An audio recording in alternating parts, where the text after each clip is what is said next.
Telangana CM Revanth Reddy కుటుంబ సమేతంగా శ్రీవారిని దర్శించుకున్నారు.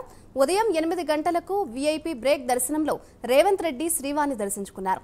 స్వామివారికి ప్రత్యేక పూజలు చేసి మొక్కులు చెల్లించుకున్నారు.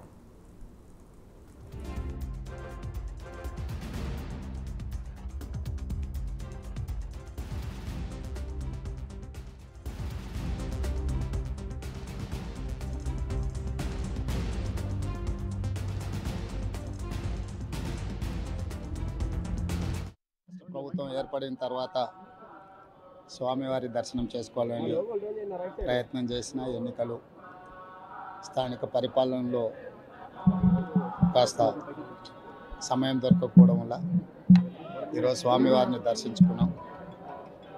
రెండు రాష్ట్రాల సత్సంబంధాలు కొనసాగాలని, రెండు రాష్ట్రాల అభివృద్ధి పదం వైపు నడవాలని, ఆంధ్రప్రదేశ్లో ఏర్పడబోయే ప్రభుత్వము ఆ రాష్ట్ర ముఖ్యమంత్రితో తెలంగాణ ముఖ్యమంత్రిగా సత్సంబంధాలతో సమస్యలన్నిటిని కూడా పరిష్కరించుకొని కలిసికట్టుగా నడిచి రెండు రాష్ట్రాలు అభివృద్ధి పదం వైపు నడిపించే విధంగా ఒకరికి ఒకరు సహకరించుకొని ముందుకు వెళ్ళాలని ఆకాంక్షించను.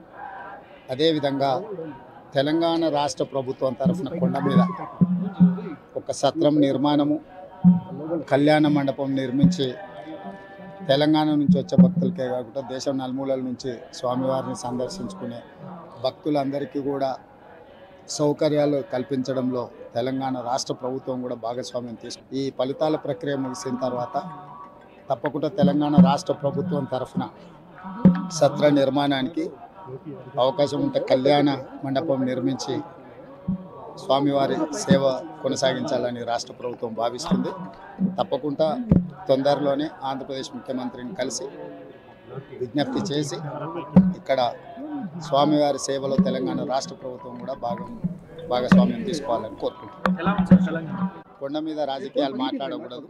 తప్పకుండా మంచి వాతావరణం ఉంది, వాతావరణం కూడా అనుకూలించింది. గత సంవత్సరం కరువు వచ్చిన, తాగునీటి సమస్య ఉన్న సమస్యలను అధిగమించి మంచి ఋతుపవనాలు, మంచి కాలం అవుతున్నది. వానలు పడాలి, పంటలు పండాలి, రెండు రాష్ట్రాలు సుభిక్షంగా ఉండాలనే మా ఆలోచన.